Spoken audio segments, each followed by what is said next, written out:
सभी को जय मसीह की, प्रेज द लॉर्ड, हालेलुया। मैं पास्टर प्रशांत कुमार आप सभी को आज का बाइबल अध्ययन में यीशु मसीह के नाम से वेलकम और स्वागत करता हूं। मैं आशा और प्रार्थना करता हूं आप सब यीशु मसीह के नाम से कुशल और मंगल से रहेंगे। आइए आज का बाइबल अध्ययन को जाने से पहले एक छोटा सा प्रार्थना करेंगे, उसके बाद हम आगे बढ़ेंगे। सर्वशक्तिमान परमेश्वर, हम आपका धन्यवाद करते प्रभु, आपने हमें सुंदर सवेरे को देखने के लिए अनुग्रह किया, जिंदों के जमीन में जिंदा रखा, अच्छा स्वास्थ्य दिया प्रभु, हमारा हर आवश्यकता को पूरा किया है, इसलिए हम आपका धन्यवाद करते हैं। आज का बाइबल अध्ययन में प्रभु हम आपका स्वागत करते हैं। पवित्र आत्मा तुम लोग के बीच में आइए प्रभु, और सभी को आशीष का कारण बना। जितने ऑनलाइन देखेंगे देखने वाले प्रभु, हर एक का जीवन में आपका आशीष, आपका अनुग्रह होने पाए।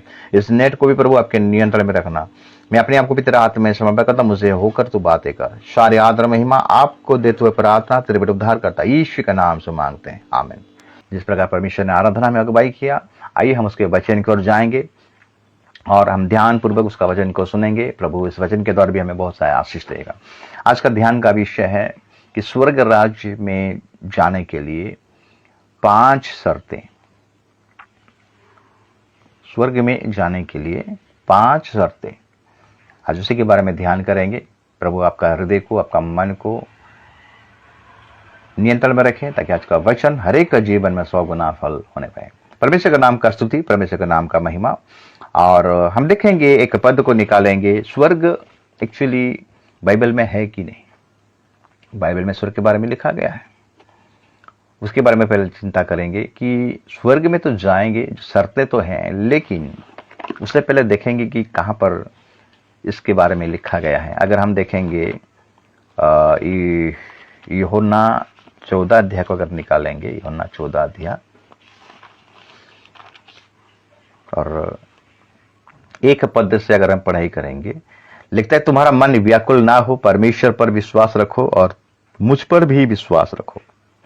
मेरे पिता के घर में बहुत से रहने के स्थान हैं, यदि ना होते तो मैं तुमसे कह देता, क्योंकि मैं तुम्हारे लिए जगह तैयार करने जाता हूं। और यदि मैं जाकर तुम्हारे लिए जगह तैयार करूं तो फिर आकर तुम्हें अपने यहां ले जाऊंगा, कि जहां मैं रहूं वहां तुम भी रहो। ये यीशु मसीह का स्टेटमेंट है मेरे प्रियो, यीशु मसीह का कहा हुआ वचन है। और यीशु मसीह जो वादा किया है वो वादा को पूरा कर रहा है। उसने कहा, मैं जा रहा हूं और मैं फिर आऊंगा। मैं कहां जा रहा हूं? स्वर्ग में जा रहा हूं।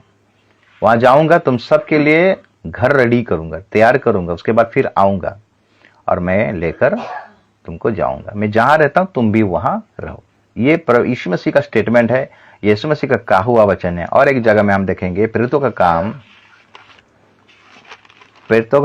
1 अध्याय को अगर हम निकालेंगे, वहां लिखता है, प्रेरितों का काम 1 अध्याय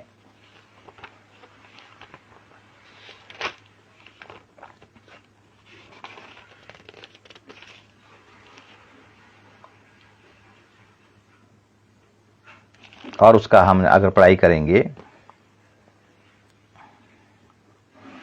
8 पद से, परंतु जब पवित्र आत्मा तुम पर आएगा तब तुम सामर्थ पाओगे, और यरूशलेम और सारे यहूदिया और सामरिया में और पृथ्वी के छोर तक मेरे गवाह होंगे। 9 पद, ये कहकर वो उनके देखते देखते ऊपर उठा लिया गया, और बादल ने उसे उनकी आंखों से छिपा लिया। उसके बाद उसके जाते समय जब वे आकाश की ओर ताकते रहे थे, तो देखो 2 पुरुष श्वेत वस्त्र पहने हुए उनके पास आप खड़े हुए और उनसे कहा, हे गलीली पुरुष, तुम क्यों खड़े आकाश की ओर देख रहे हो? यही यीशु जो तुम्हारे पास से स्वर्ग पर उठा लिया गया है, जिस रीति से तुमने उसे स्वर्ग को जाते देखा है, उसी रीति से वो फिर आएगा। हम देखें, स्वर्ग के बारे में वचन में लिखा है कि यीशु मसीह ने बोला, मैं जा रहा हूं और मैं फिर आऊंगा। और यहां देखिए, प्रेरितों का काम में देखते यीशु मसीह उठा लिया गया स्वर्ग में। ये दूतों लोगों का स्टेटमेंट है। दूतों लोग उनको बोले कि जो इस प्रकार ये स्वर्ग में गया, उसी प्रकार फिर से वो आएगा। वो अपने दुल्हन को लेकर जाएगा, अपना कलीसिया को लेकर जाएगा। तो मेरे प्रियो, बहुत सारा जगह में हम एग्जाम्पल देखते हैं। अगर हम दूसरा कोरिन्थियों का किताब को भी अगर पढ़ाई करेंगे, वहां पर भी हम देखते हैं कि पौलुस हमें क्या बताना चाहता है। दूसरा कोरिन्थियों उसका 5 अध्याय अगर हम देखेंगे 1 पद से, दूसरा कोरिन्थियों 5 अध्याय उसका 1 पद को अगर आप ध्यान करेंगे, 1 पद से, क्योंकि हम जानते हैं कि जब हमारा पृथ्वी पर का डेरा सरीखा घर गिराया जाएगा तो हमें परमेश्वर की ओर से स्वर्ग पर एक ऐसा भवन मिलेगा जो हाथों से बना हुआ घर नहीं परंतु चिरस्थायी है।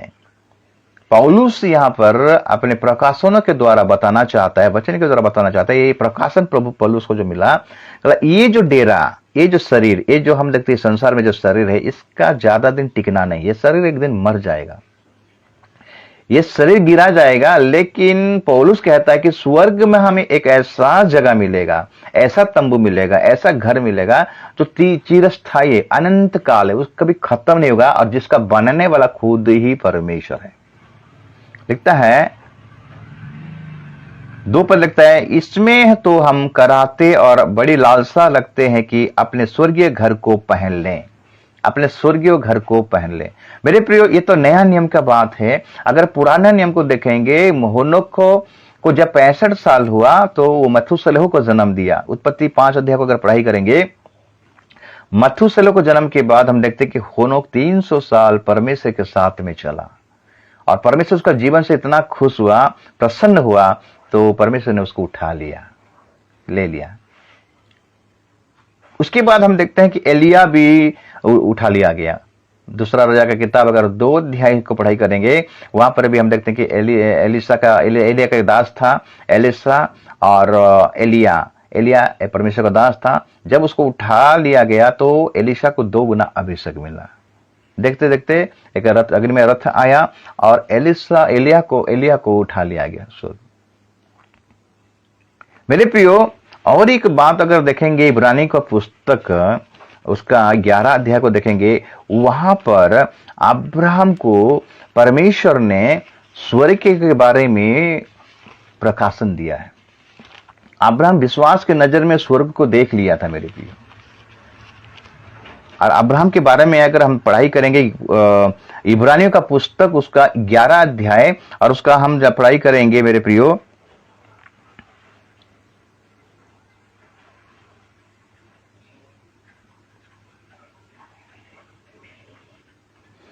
आठ पद से अगर पढ़ाई करेंगे अच्छा से समझ में आएगा। इब्रानी 11 अध्याय उसका 8 पद से लिखता है कि विश्वासी से अब्राहम जब बुलाया गया तो आज्ञा मानकर ऐसी जगह निकल गया जैसे मिरास में लेने वाला था, और ये ना जानता था कि मैं किधर जाता हूं, तो भी निकल गया।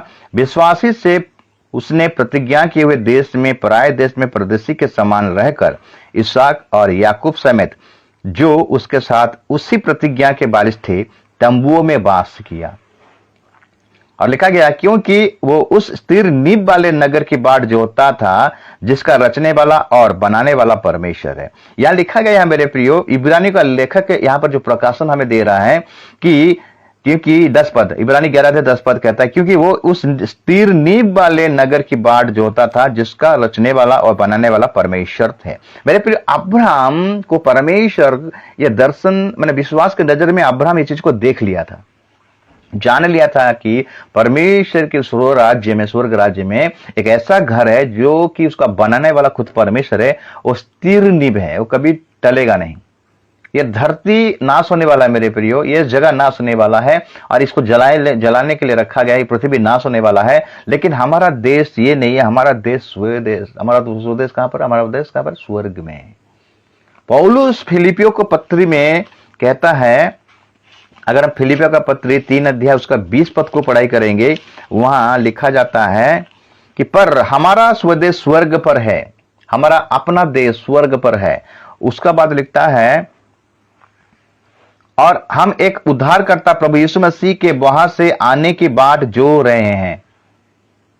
हम यीशु मसीह के बाट को जो रहे हैं क्योंकि वो आने वाला है। उसने जो वादा किया था वो आने वाला है और हम सबको लेने वाला है। एक उसका दुल्हन को, उसका कलीसिया को लेने वाला है। तो मेरे प्रिय, आज का ध्यान का विषय कि हम अगर स्वर्ग में जाएंगे तो शर्तें क्या है, शर्तें लागू, कंडीशन अप्लाई। ऐसे चले जाएंगे कि हम? ऐसे नहीं जाएंगे मेरे प्रिय। उसके लिए कंडीशन पूरा करना पड़ेगा, शर्तें पूरा करना पड़ेगा, तब जाके हम उस राज्य में प्रवेश कर नहीं पाएंगे। ये सभी के लिए तो है, लेकिन जो प्रिपेयर रहेगा, जो रेडी रहेगा, प्रस्तुत करेगा, अपने आप को तैयार करेगा, वही उस राज्य में प्रवेश कर नहीं पाएगा। तो मेरे प्रिय, आज हम देखेंगे 5 चीजों को, देखेंगे 5 शर्तें स्वर्ग में प्रवेश करने के लिए, स्वर्ग राज्य में जाने के लिए 5 शर्तें हैं, कंडीशन अप्लाई, 5 कंडीशन है। प्रभु ने 5 कंडीशन रखा है, 5 चीजों को रखा है, 5 स्टेप को रखा है, उसी के माध्यम से हम स्वर्ग राज्य में प्रवेश करने पाएंगे। हम ऐसे एरुगरा नुथुखरा पाप में जीवन काट के हम स्वर्ग में नहीं जा पाएंगे मेरे प्रियो, आसान बात नहीं है। हम अगर देखेंगे पहला चीज, अगर हम एक पद को निकालेंगे, पहला स्टेप, पहला शर्त क्या है स्वर्ग में एंट्री होने के लिए, स्वर्ग राज्य में प्रवेश करने के लिए? पहला शर्तें, पहला कंडीशन अगर हम निकालेंगे, यूहन्ना 3 अध्याय को निकालेंगे और हम पढ़ाई करेंगे 1 पद से। फरीसियों में निकोदेमुस नामक एक मनुष्य था जो यहूदियों का सरदार था। उसने रात को यीशु के पास आकर उससे कहा, हे रब्बी, हम जानते हैं कि तू परमेश्वर की ओर से गुरु होकर आया है, क्योंकि कोई इन चिन्हों को जो तू दिखाता है, यदि परमेश्वर उसके साथ ना हो तो नहीं दिखा सकता। इसने उसको उत्तर दिया, मैं तुझसे सच सच कहता हूं, यदि कोई नए सिरे से ना जन्मे तो परमेश्वर का राज्य देख नहीं सकता। निकोदेमुस ने उसे कहा, मनुष्य का जब बूढ़ा हो गया तो कैसे जन्म ले सकता है? क्या वो अपनी माता के गर्भ में दूसरी बार प्रवेश करके जन्म ले सकता है? इसने उत्तर दिया, मैं तुझसे सच सच कहता हूं, जब तक कोई मनुष्य जल और आत्मा से ना जन्मे तो वो परमेश्वर का राज्य में प्रवेश नहीं कर सकता। क्योंकि जो शरीर से जन्मा है वो शरीर है, और जो आत्मा से जन्मा है वो आत्मा है। मेरे प्रियो, यहां पर निकोदेमुस जो फरीसियों का एक क्या बोलते हैं, एक गुरु था, व्यवस्था को अच्छे से जानता था, व्यवस्था को अच्छे से पालन करने वाला व्यक्ति है। अब फरीसियों के बारे में यीशु मसीह मत्ती 23 अध्याय में अच्छा से लिखा है मेरे प्रियो, सारे व्यवस्था को जानता है। लेकिन इतना ज्ञानी होकर, इतना शास्त्र में निपुण होकर, व्यवस्था में निपुण होकर, जब यीशु मसीह ने कहा कि जो नया सिरे से जन्म नहीं होगा वो उस राज्य में प्रवेश करने नहीं पाएगा, इसका समझ में नहीं आया।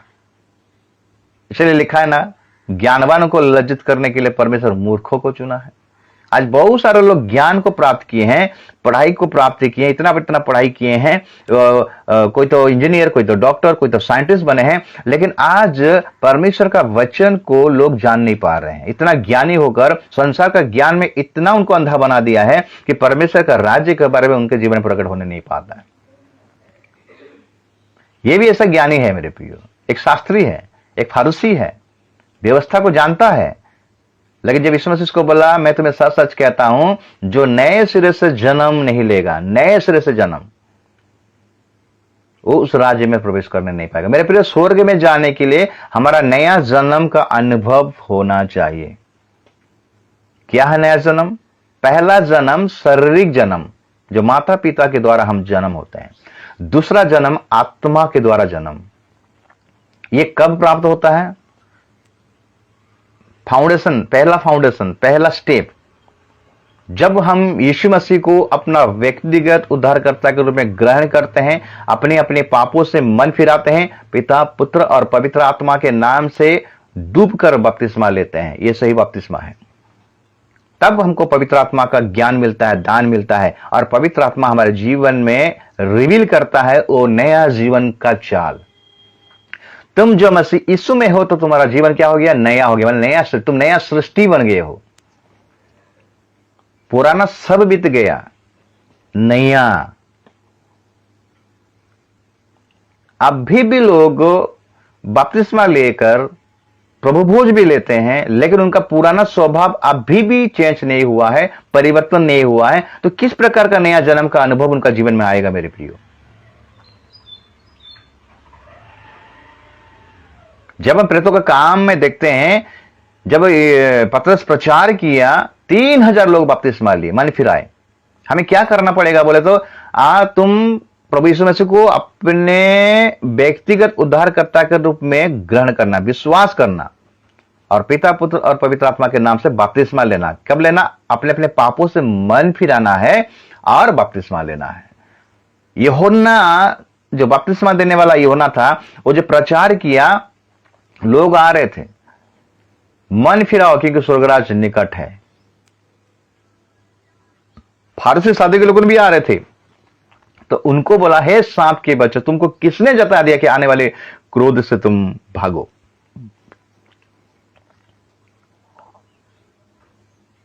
मन फिराने का योग्य फल लाओ, क्योंकि कुल्हाड़ा पेड़ों का जड़ में लगा हुआ है मेरे प्रियो। मतलब न्याय का होना सामने है।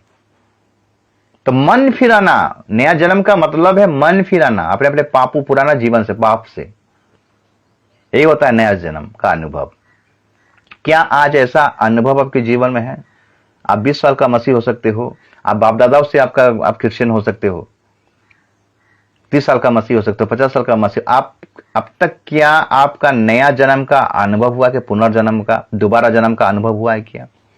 निकोदेमस समझ नहीं पा रहा था, यीशु मसीह वही बात को समझा रहा था। और ये स्टेटमेंट यीशु मसीह का है मेरे प्रियो, जो ये शर्तें यीशु मसीह का है, ये याकूब का नहीं है, पतरस का नहीं है, अंद्रेस का नहीं है, योना का नहीं है, ये किसका स्टेटमेंट नहीं है, ये केवल यीशु मसीह का, जो कि मैन है। वो बोला, मेरे द्वारा ही तुम पिता के पास जा सकते हो, मुझसे होकर ही तुम पिता के पास जा सकते हो। स्टेटमेंट यीशु का है, जो कि हमारा उद्धार करता है। स्वर्ग और पृथ्वी का सारा अधिकार यीशु को दिया गया है। और निकोदेमस को बोलता है कि अगर तुम मन फिराओगे, नया जन्म का अनुभव होगा, तो तुम स्वर्ग में एंट्री कर नहीं पाओगे, उस राज्य में प्रवेश कर नहीं पाओगे। निकोदेमस समझ नहीं पा रहा है। आज बहुत सारा लोग समझ नहीं पा रहे मेरे प्रियो। नाम का बपतिस्मा ले लिए हैं, कोई ले लिया उसत होकर, हाँ थोड़ा सा उत्साह होकर वो भी ले लिया। लड़का लड़की जब बड़ा हो जाते हैं, हाँ अब बोलते हैं यार तुम्हारा लड़का लड़की बड़ा हो गए हैं, शादी के काबिल हो गए, तो बपतिस्मा ले लिए।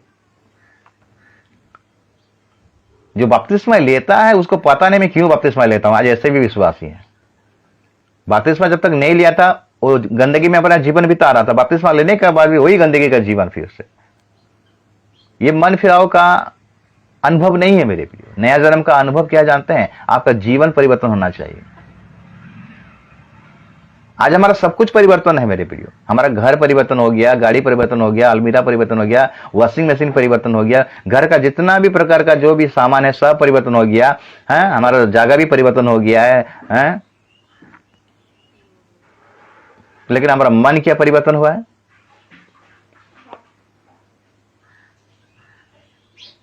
मेरे प्रियो, परमेश्वर कब खुश होता है जानते हैं? लूका 15 अध्याय को अगर हम ध्यान करेंगे, लूका 15 और उसका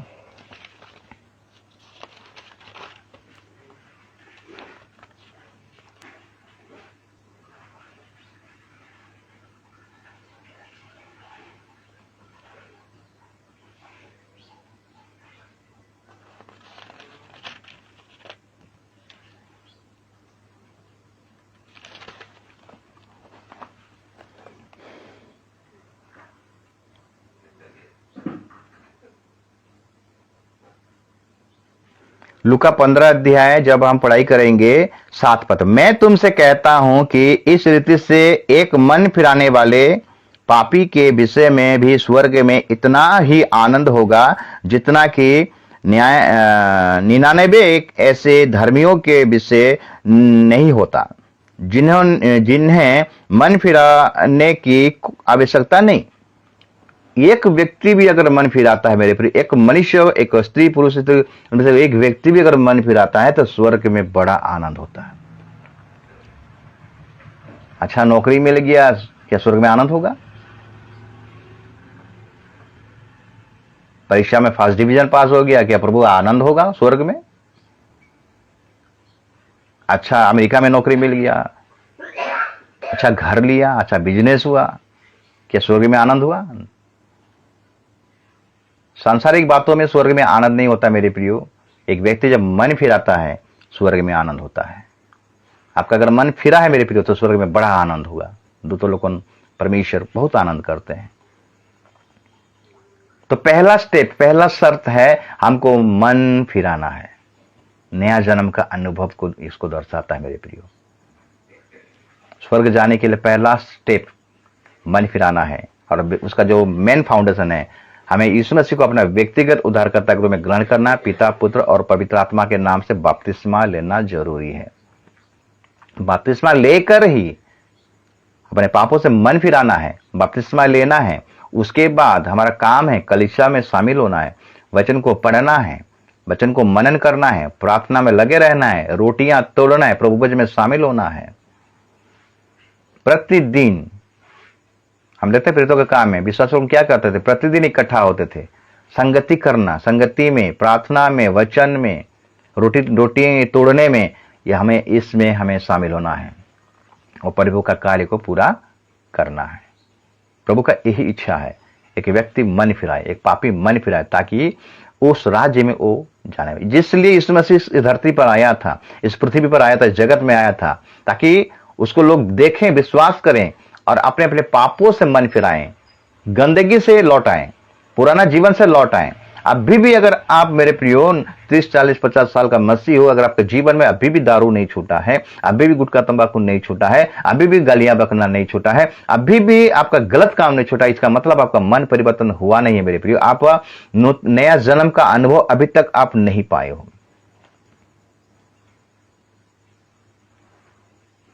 प्रभु का आगमन निकट है, इसलिए आइए हम मन परिवर्तन करें, धर्म परिवर्तन नहीं।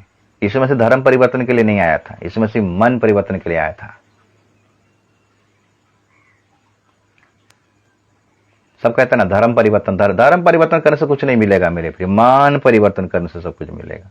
अपने अपने पापों से मन फिराइए, ये पहला स्टेप है। दूसरा स्टेप है मेरे प्रिय, अगर आप पढ़ाई करेंगे मत्ती 5 अध्याय और उसका 3 पद को पढ़ाई करेंगे। दूसरा स्टेप क्या है स्वर्ग में एंट्री होने के लिए, स्वर्ग राज्य में जाने के लिए? मत्ती 5 अध्याय और उसका 3 पद को अगर पढ़ाई करेंगे, लिखता है, धन्य है वे जो मन के दीन हैं, क्योंकि स्वर्ग का राज्य उन्हीं का है। जो मन का दीन है, दीन का मतलब है मेरे प्रियो, वो आत्म घमंडी ना हो, वो घमंडी ना हो, सेल्फिश ना हो।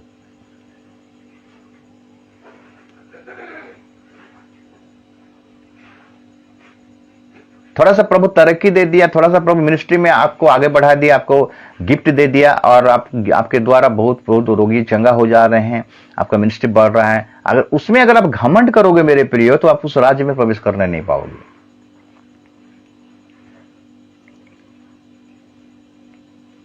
मैंने प्रार्थना किया ऐसा हो गया, मैंने प्रार्थना किया वैसा हो गया, अगर ऐसा आपके जीवन में है मेरे प्रियो, तो आप उस राज्य में प्रवेश करने नहीं पाओगे।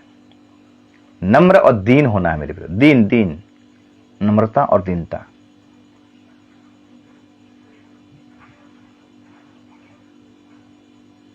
कभी कभी क्या होता है मेरे प्रियो, हम आप आत्म घमंडी हो जाते हैं, सेल्फ घमंडी हो जाते हैं।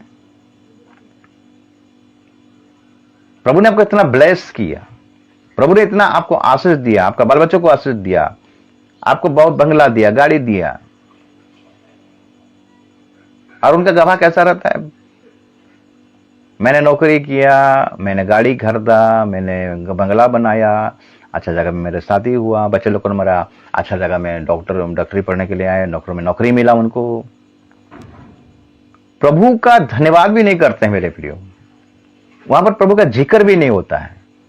नम्रता का प्रतीक क्या जानते हैं? प्रभु का धन्यवाद करना। हर स्टेप में प्रभु को नाम लेना है। प्रभु का अनुग्रह से आज मैं नौकरी मिला, प्रभु का अनुग्रह से मुझे अच्छा पत्नी मिला, प्रभु का अनुग्रह से मुझे अच्छा नौकरी मिला, प्रभु का अनुग्रह से मुझे अच्छा घर मिला, प्रभु का अनुग्रह से मुझे अच्छा बाल बच्चे मिले, प्रभु का अनुग्रह से मेरा बाल बच्चा अच्छा जगह में पढ़े, प्रभु के अनुग्रह से ही मेरा बाल बच्चा को नौकरी मिला अच्छा जगह में। प्रभु का नाम आना चाहिए। नम्र व्यक्ति का यही चिन्ह है मेरे प्रियो, वो अपना बड़ाई कभी नहीं मारेगा। आज बहुत डिंग मारते हैं, अंतिम समय में बहुत डिंग मारने वाले आएंगे। पौलुस कहता तीमोथी में, डिंगियां मारेंगे, ऐसा ऐसा वैसा, मैंने ऐसा किया, मैंने वैसा किया, मैं ऐसा वैसा किया। वो लोग उस राज्य में प्रवेश करने नहीं पाएंगे मेरे प्रियो। इसलिए डिंग मारना, घमंड करना अपने जीवन से दूर रखिए मेरे प्रियो। अगर आपके जीवन में ये चल रहा है एक विश्वासी होकर मेरे प्रियो, आप उस राज्य में प्रवेश करने नहीं पाओगे, क्योंकि घमंडियों को प्रभु दूर से जानता है, पहचानता है। घमंड से पहले सर्वनाश होता मेरे प्रियो। इसलिए हम घमंड ना करें। प्रभु अगर आपको अच्छा नौकरी दिया है, घमंड ना करें, बड़ाई कीजिए प्रभु का धन्यवाद हो। आयुब अपने जीवन में कभी घमंड नहीं किया मेरे प्रिय। और आयुब को देखेंगे मेरे प्रिय, सब कुछ जाने के बाद भी वो प्रभु को कोसा नहीं है। वो भी एक नम्र व्यक्ति था, दीन व्यक्ति था। इसमें से बोलता है कि मुझसे सीखो कि मैं कितना नम्र हूं, कितना दीन हूं। इतना होने के बाद भी यीशु मसीह कलवरी के क्रूस पर क्या करता जानते हैं? हे पिता, ये क्या करे, इनको पता नहीं, इनको माफ कर दे। आज नम्रता नहीं होने के चलते आज मंडली बिभराहट हो रहा है, मंडली में बिभराहट हो रहा है। आज घमंड मंडली को खा जा रहा है मेरे प्रियो। आत्मिक उन्नति में आगे बढ़ने नहीं पा रहे हैं। कोई थोड़ा तरक्की कर लिया तो उसका पीछे लग गए।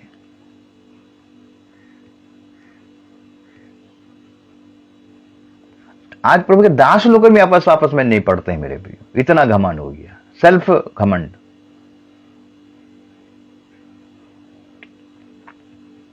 अगर हम प्रेतों का काम को देखेंगे मेरे प्रियो, जब एक जन्म का जो लंगड़ा वो ला कर रख देते थे उस मंदिर में, सुंदर नामक फाटक में, जब पतरस और योना जब आ रहे थे तीसरे पैर में, जब आराधना करने के लिए जा रहे थे तो इनको देखा टकटकी मारकर। तो पतरस और योना बोले, हमारे पास सोना नहीं, चांदी नहीं, हमारा, और देख हमारे पास एक चीज है, यीशु के नाम से तू यहां से उठ। मेरे प्रियो, जब ये चंगा हो गया उस जन्म का लंगड़ा, बड़ाई करते करते मंदिर में गया, आराधना किया। फिर जब लोग इस बात को जाने तो लोग इनको टकटकी लगाए वो देख रहे थे। अरे बाप रे, कहां से आ गए ये लोग, चंगा किए, ऐसा किया। लेकिन पतरस का स्टेटमेंट क्या था जानते हैं? पतरस का वचन क्या था? पतरस का जो क्या बोलते हैं, उसका आवभाव क्या था? पतरस का सोच कैसा था? पतरस का विचार क्या था? अगर हम प्रेतों का काम निकालेंगे 3 अध्याय,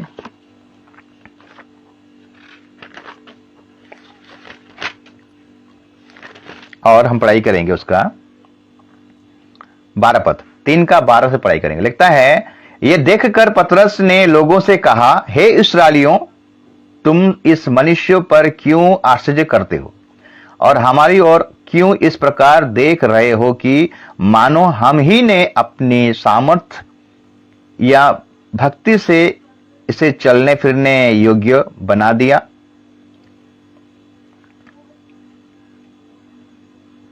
अब्राहम और इसहाक और याकूब के परमेश्वर, हमारे बाप दादाओं के परमेश्वर ने अपने सेवक यीशु की महिमा की, जिससे तुमने पकड़वा दिया। और जब पिलातुस ने उसे छोड़ देने का विचार किया, तब तुमने उसके सामने उसका इनकार किया। तुमने उस पवित्र और धर्मी का इनकार किया और विनती की कि एक हत्यारे को तुम्हारे लिए छोड़ दिया जाए। और तुमने जीवन के कर्ता को मार डाला, जिससे परमेश्वर ने मरे हुओं में से जिलाया। और इस बात के हम गवाह हैं। और उसी के नाम ने, उस विश्वास के द्वारा जो उसके नाम पर है, इस मनुष्य को जिससे तुम देखते हो और जानते भी हो, सामर्थ दी है। उसी विश्वास ने जो उसके द्वारा है, इसको तुम सबके सामने बिल्कुल भला चंगा कर दिया। मेरे प्रियो, यहां पर पतरस अपना बुराई नहीं कर रहा है, सेल्फ घमंड, आत्मिक घमंड, आत्मघमंड नहीं कर रहा है। यहां पर यीशु मसीह को महिमा दे रहा कि हमारा द्वारा ये चंगा नहीं हुआ है, यीशु के द्वारा लोगों चंगा हुआ है, यीशु के द्वारा इनको सामर्थ्य मिला है, यीशु के द्वारा ही सब कुछ संभव है। मेरे प्रियो, आज अगर देखेंगे, हाँ हमारा द्वारा तो चंगाई मिला है, हमारा द्वारा आज ऐसा हुआ है, हमारा द्वारा ऐसा हुआ है। मेरे प्रियो, ये बातें अगर आपके जीवन में रहेगा ना, एक तो आपका मिनिस्ट्री बर्बाद होगा, दूसरा आप उस राज्य में प्रवेश करने नहीं पाओगे। इसीलिए मत्ती 7:21 में हम देखते हैं, 21-22 का पढ़ाई करेंगे, बहुत आएंगे मेरे को बोलेंगे, हे प्रभु, हे प्रभु, हे प्रभु, हम तेरे नाम से दुष्टात्माओं को भगाए, तेरे नाम से चंगाई की, तेरे नाम से ऐसा किया, तेरे नाम से वैसा किया। तब उस वहां पर बोलेगा, मैं तुम्हें जानता नहीं, हे कुकर्म करने वाले, मुझसे दूर हट जाओ। 3 नंबर पॉइंट है मेरे प्रियो, हमें नम्रता होना है, दीन होना है। स्वर्गराज का अगर बारिश होना चाहते हैं मेरे प्रियो, स्वर्ग में जाना चाहते हो, तो ये शर्त प्रभु रखा है कि तुमको दीन बनना है। जिस प्रकार यीशु मसीह ने दीन था, मूसा सबसे नम्र व्यक्ति था, वैसा व्यक्ति के जीवन में भी गलती हुआ, वो कानान देश में प्रवेश करने नहीं पाया, उसका आत्मिक घमंड के चलते। 3 नंबर पॉइंट मेरे प्रियो, मत्ती 5:20 को अगर पढ़ाई करेंगे, 3 number point, 3 number step, 3 number शर्त क्या था, 3 नंबर शर्त क्या है जो कि हमें उस राज्य में प्रवेश करवाएगा। मत्ती 5:20 पद कहता है, मत्ती 5:20, क्योंकि मैं तुमसे कहता हूं कि यदि तुम्हारी धार्मिकता शास्त्रियों और फरीसियों की धार्मिकता से बढ़कर ना हो, तो तुम स्वर्ग के राज्य में कभी प्रवेश करने नहीं पाओगे। शास्त्री और फारसियों का धार्मिकता, वो लोगों ने व्यवस्था को पालन करते थे मेरे प्रियो, लेकिन उनका जीवन ठीक नहीं था, लेकिन व्यवस्था को ऐसे पालन करते थे मेरे प्रियो, लोग जब दुनिया लोग देखेंगे तो बोलेंगे अरे बाप रे, लोग प्रभु के लोग हैं, धर्मी लोग हैं। इनके बारे में यीशु मसीह मत्ती 23 अध्याय में कहा है, इनका जीवन के बारे में। ये लोग बाहर में तो धार्मिकता को दिखा रहे हैं, बाहर में ऐसा धार्मिकता दिखा रहे हैं कि उनका अंदर को ही नहीं जान पाते, लेकिन यीशु मसीह उनका अंदर की बातें बोलता था। तो व्यवस्था को हर बातों को तुम मानते हो, लेकिन जो गंभीर गंभीर बातें हैं उनका आज्ञा को तो मानना टालते हो। तो इनका जो धार्मिकता, इनके धार्मिकता से हम लोगों का धार्मिकता डबल होना चाहिए, अधिक होना चाहिए। प्रभु यीशु मसीह यही बात को बोलना चाहता है, तब जाके तुम उस राज्य में प्रवेश करने पाओ। अधिक का मतलब क्या जानते हैं? बाहर में भी धार्मिकता और अंदर में भी धार्मिकता। इनका बाहरी धार्मिकता लोगों को बहुत अट्रैक्टिव करता था, लेकिन अंदर का चीज लोग नहीं जान पाते थे, लेकिन अंदर का चीज प्रभु देखता है। मेरे पर जो बाहर का धार्मिकता, वो अंदर में भी वो धार्मिकता रहना चाहिए, अंदर में भी वो विश्वास योग्यता रहना चाहिए, अंदर में भी वो पवित्रता रहना चाहिए, अंदर में भी वो स्वभाव रहना चाहिए, सिद्धता का स्वभाव रहना चाहिए। ये लोग बाहर में सिद्धता दिखा रहे थे, लेकिन ऐसे से व्यवस्था का गंभीर बातों को लोग टालते थे। इसमें से इसीलिए इनको भर्सना इनको गाली देता था, इनको बोलता था हे कपटी फारसियों। प्रभु ये बातें क्यों बोला? उनका धार्मिकता से तुम्हारा धार्मिकता दो गुना होना चाहिए, मतलब बाहर का भी और अंदर का भी। अगर हम एक पद को प्रकाशित पुस्तक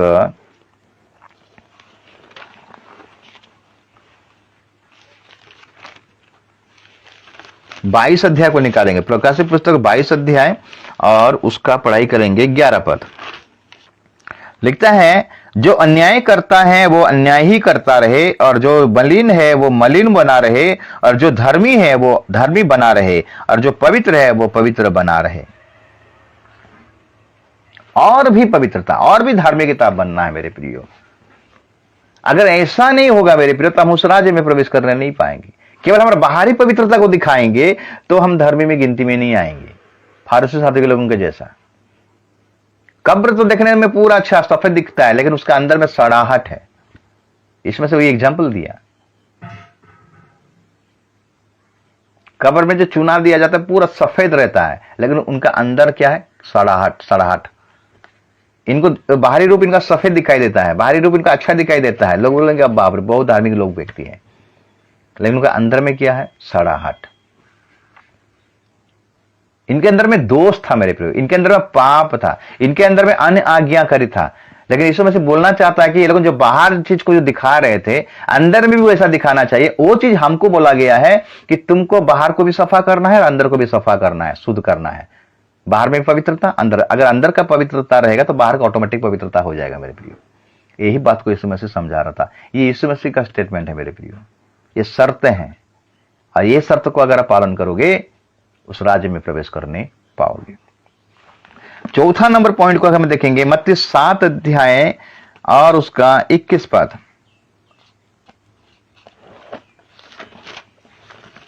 मत्ती 7 का 21 लिखता है, जो मुझसे हे प्रभु कहता है, उनमें से हर एक स्वर्ग के राज्य में प्रवेश ना करेगा, परंतु वही जो मेरे स्वर्गीय पिता की इच्छा पर चलता है।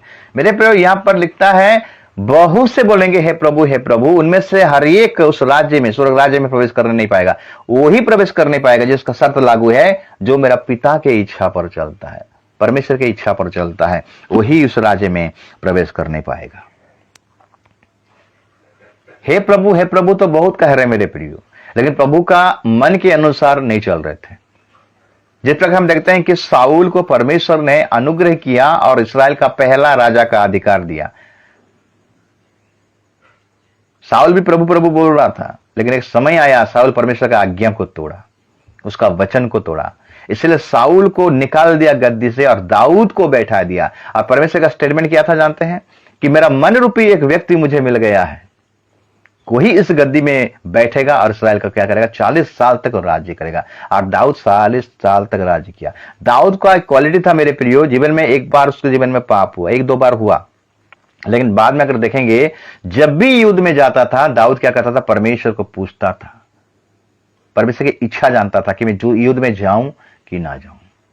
लेकिन आज का डेट में अगर देखेंगे मेरे प्रियो, हम अपना मनमानी करते हैं, अपने इच्छा में चलते हैं, अपने ही बोलते मैं जो कहता हूं वो ठीक है। तू अपना समझ का सहारा ना लेना, संपूर्ण मन से यहोवा पर भरोसा करना, यहोवा तेरे लिए सीधा मार्ग निकालेगा।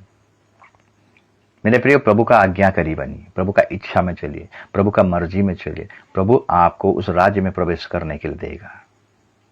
अपना मनमानी करेंगे मेरे प्रियो तो हम उस राज्य में प्रवेश करने नहीं पाएंगे। आज बहुत मनमानी होता है कलीसिया में। मैं जो कहूंगा वो ठीक है, थोड़ा सा बड़ा पोस्ट मिल गया, सेक्रेटरी पोस्ट मिल गया ना, मैं जो कहता हूं वो मेरा बात को मानना है। वो क्या कहता, वो कुछ नहीं कहता, हमने जो बोलेंगे वही होगा। हम पास्टर को रखेंगे, हम पास्टर को पेमेंट देते हैं, हम पास्टर को रखेंगे, हमारे इशारे में पास्टर नाचेगा। मेरे प्रिय, प्रभु का इच्छा, प्रभु का मन रूपी व्यक्ति बनिए। ये मन बड़ा डेंजर है, मन में असाध्य रोग लगा हुआ है, मन को ठीक करना है मेरे प्रियो। इसलिए प्रभु का मन के अनुसार हमें चलना है, प्रभु का इच्छा के अनुसार हमें चलना है, तब जाके हमें उस राज्य में प्रवेश करने पाएंगे, नहीं तो नरक रखा गया है। जिंदगी भर धनी व्यक्ति अपने मन के अनुसार चला, अपने इच्छा के अनुसार चला, अपने मर्जी के अनुसार चला, लेकिन एक बार भी वो लाजर को देखा नहीं। उसका फाटक में बैठा हुआ भिखारी बैठा हुआ है, उसका पास कपड़ा नहीं है, उसका शरीर में घाव से भरा हुआ है, भूख से तड़प रहा है मेरे प्रियो। ये झूठा फेंक रहा था, लेकिन एक दिन में उसका मन में एक सोच भी नहीं आया, एक विचार भी नहीं आया ताकि मैं इसका मदद करूं बोलकर। जो अपने मन के अनुसार चलता है ना मेरे प्रियो, वो अपने लिए सोचता है, खाली दूसरों के लिए नहीं सोचता है। प्रभु के लिए तो दूर का बात है। इसलिए अपने मन के अनुसार मत चलिए, मैं जो कहूंगा वही होगा। घर में, आज भी घर में भी ऐसा है, परिवार में भी ऐसा है, मेरा ऑर्डर चलेगा, मेरे बुद्धि में सब चलेंगे, मेरे ज्ञान में सब चलेंगे, मेरे मर्जी में सब चलेंगे। मेरे प्रियो, आपकी मर्जी में नहीं, आपको पहले परमेश्वर की मर्जी में चलना है। और परमेश्वर की मर्जी में अगर आप चलोगे तो आपका बाल बच्चे भी आप परमेश्वर की मर्जी में चलेंगे। आज बाल बच्चे क्यों बिगड़ रहे जानते हैं? आपकी गलती के द्वारा।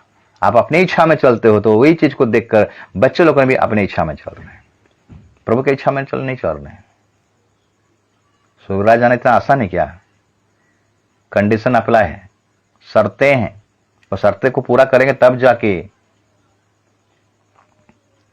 यहां का नागरिकता होने के लिए मेरे प्रियो हमें वोट कार्ड का आवश्यकता होता है, हमें आधार कार्ड का आवश्यकता होता है मेरे प्रियो। और हम उसको बनाते हैं कि नहीं बनाते हैं? बनाते हैं, क्योंकि हम यहाँ का नागरिकता है, यहाँ का हम देश का हम नागरिक हैं, हमको अधिकार मिला है। तो उस राज्य में जाने के लिए, स्वर्ग राज्य में जाने के लिए उसका भी तो नागरिकता का आवश्यकता है, उसका भी वोट कार्ड चाहिए, उसका भी आधार कार्ड चाहिए, उसका भी वीजा चाहिए, पासपोर्ट चाहिए, चाहिए कि नहीं चाहिए?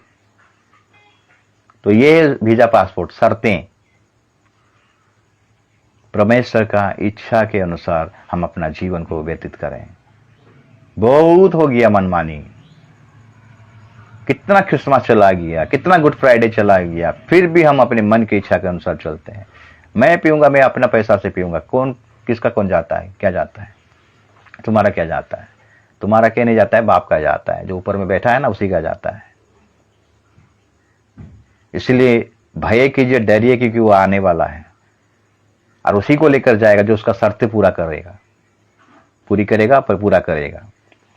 पांचवा पॉइंट मेरे प्रिय, मत्ती 18 अध्याय उसका 3 पद को अगर पढ़ाई करेंगे, मत्ती 18 अध्याय उसका 3 पद।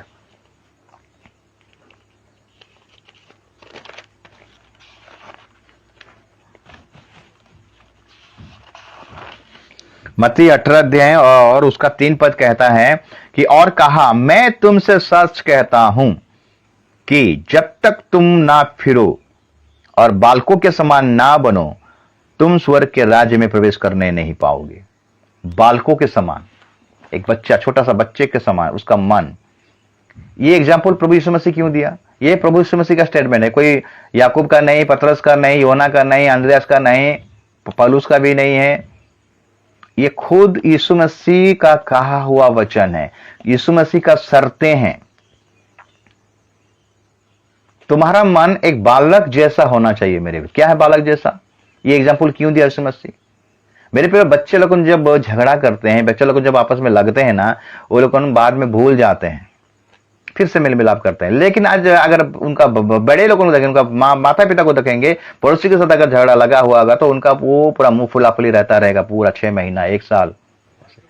कलीसिया में आते रहेंगे लेकिन दोनों में नहीं पड़ता रहेगा, पड़ोसी के साथ नहीं पड़ता रहेगा, विश्वासी के साथ नहीं पड़ता रहेगा, पास्टर के साथ पड़ता नहीं रहेगा मेरे प्रियो। और उसी सिचुएशन में प्रभु बोझ ले लेते हैं, उसी सिचुएशन में प्रभु का आराधना करते हैं, प्रभु का धन्यवाद करूंगा, उसका संगति में सदा रहूंगा, लेकिन वो कड़वाहट उनके जीवन में रहता है मेरे प्रियो। छोटा सा बच्चा का मन अगर आपका नहीं है मेरे प्रियो, मतलब जो बच्चे लोगों को झगड़ा लगते हैं बाद में भूल जाते हैं, इसका मतलब क्या है? क्या समझाना चाहता है यीशु मसीह? समझाना चाहता है अगर आप विश्वासी के साथ, भाई भाई के साथ, पड़ोसी के साथ आपका अनबन हो गया तो आप एक दूसरे को क्षमा मांगो, फिर मेल मिलाप करो। मेल मिलाप का स्वभाव हमें प्रभु दिया है। संगति का मतलब क्या है? संगति में कोई भी अपवित्र चीज नहीं रहना चाहिए। आप जहां भी संगति करते हो, चर्च में अगर आप संगति करने जा रहे हो मेरे प्रियो, वहां पर मेल मिलाप का स्वभाव होना चाहिए, ना अनबन होना चाहिए। आज कलीसिया को अगर देखेंगे मेरे प्रियो, ना उसके साथ पढ़ता है, ना उसके साथ पढ़ता है, ना उसके साथ पढ़ता है, तेरा आंख ऐसा करके देखते रहेंगे। पास्टर के साथ भी पढ़ते नहीं है, विश्वासी के साथ पढ़ते नहीं है। तो वहां पर हम किस प्रकार का आराधना कर रहे हैं? अगर हम आराधना करने के लिए आते हैं तो वहां पर हमारा मेल मिलाप होना चाहिए, पवित्रता होना चाहिए, सिद्धता होना चाहिए, एक मन होना चाहिए, वहां पर कोई गड़बड़ी नहीं होना चाहिए। इसलिए यीशु मसीह ने बोला कि छोटा सा बालक जैसा मन तुम्हारा होना चाहिए। अभी तक ऐसे लोग हैं मेरे प्रियो कि अपने जिसके साथ अनबन हुआ है अभी तक क्षमा नहीं मांगे हैं। यीशु मसीह से सीखिए मेरे प्रियो, यीशु मसीह से सीखिए। कलवरी के क्रूस पर लटका हुआ है, तड़प रहा है यीशु मसीह, और वो तड़पता अवस्था में वो बोलता है कि प्रभु ये क्या करें, इनको पता, इनको माफ कर दे।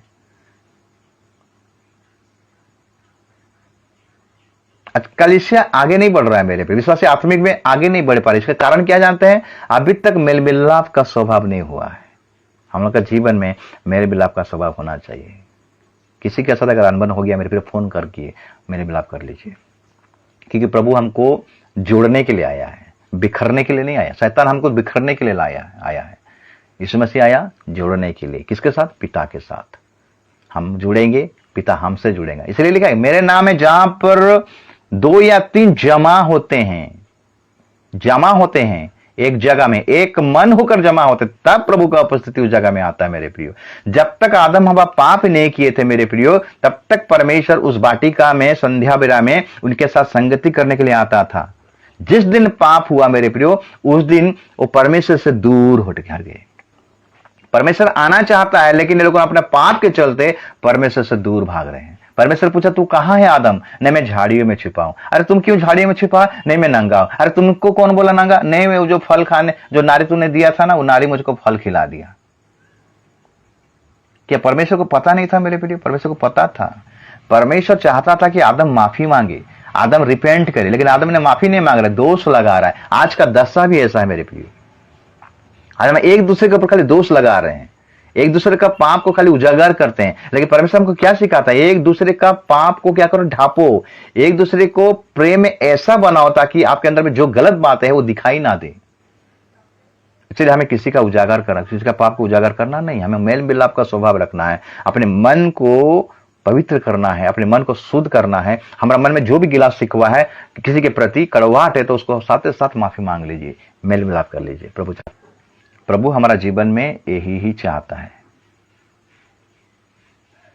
मेल मिलाप का स्वभाव। तो मेरे प्रिय 5 पॉइंट को हम देखें, 5 शर्तें स्वर्ग में एंट्री होने के लिए, स्वर्ग में जाने के लिए। और ये स्टेटमेंट, ये 5 शर्तें यीशु मसीह का है, जो कि हमारा उद्धार करता है, हमारा मुक्तिदाता है, वो हमारा मार्ग है। उसने बोला मैं मार्ग हूं, मैं सत्य हूं और मैं जीवन हूं, बिना मेरे द्वारा तुम पिता के पास नहीं जा सकते। तो पहला शर्त है मन फिराना, अपने अपने पापों से मन फिराना है, पिता पुत्र पवित्र आत्मा के नाम से बपतिस्मा लेना है। और मन फिराने का योग्य फल लाओ, जो भी होना बपतिस्मा देने वाला बोला ना, हमारा कंटिन्यू ऐसा ही होना चाहिए, हमारा फल हमेशा दिखना चाहिए, हम भी फल लाएं, हमारा फल भी बना रहे। दूसरा पॉइंट है मेरे प्रियो, हमें दीन होना है और नम्र बनना है। यह शर्त है, प्रभु का शर्त है, यीशु मसीह का शर्त है। दिन बनेंगे, नम्र बनेंगे मेरे प्रियो, वो हम परमेश्वर के राज्य में प्रवेश कर नहीं पाएंगे। तीसरा शर्त है मेरे प्रियो, शास्त्रीय फारसियों का जैसा धार्मिकता था, उनका धार्मिकता से हमारा धार्मिकता भी अच्छा लेवल में होना चाहिए, बढ़ना चाहिए, तब हम उस राज्य में प्रवेश करने पाएंगे। और चौथा नंबर है, परमेश्वर का इच्छा के अनुसार हमारा जीवन को व्यतीत करना है, अपने इच्छा के अनुसार नहीं, परमेश्वर की इच्छा के अनुसार। और हम देखते हैं पांचवा पॉइंट है, एक छोटा सा बालक जैसा मन हमको रखना। छोटा बच्चा जैसा मन है वैसा मन रखना, मतलब हमारा अंदर में कोई भी कड़वाहट किसी के प्रति नहीं रहना चाहिए। हमें माफी मांगना चाहिए, रिपेंट करना चाहिए, भूल जाना चाहिए और मेल मिलाप करना चाहिए। ये 5 शर्तें अगर पूरा करेंगी तब यीशु मसीह आपको उस राज्य में लेकर जाएगा। दूल्हा आएगा, उस कलीसिया को उठा कर लेके जाएगा, कोई रुकावटें नहीं होगा। मैं आशा करता हूं आज का वचन आप सबों के लिए जरूर आशीष का कारण बना होगा। प्रभु इस वचन के द्वारा आप सबको आशीष करे, अनुग्रह करे, दया करे और कृपा करे। आमीन।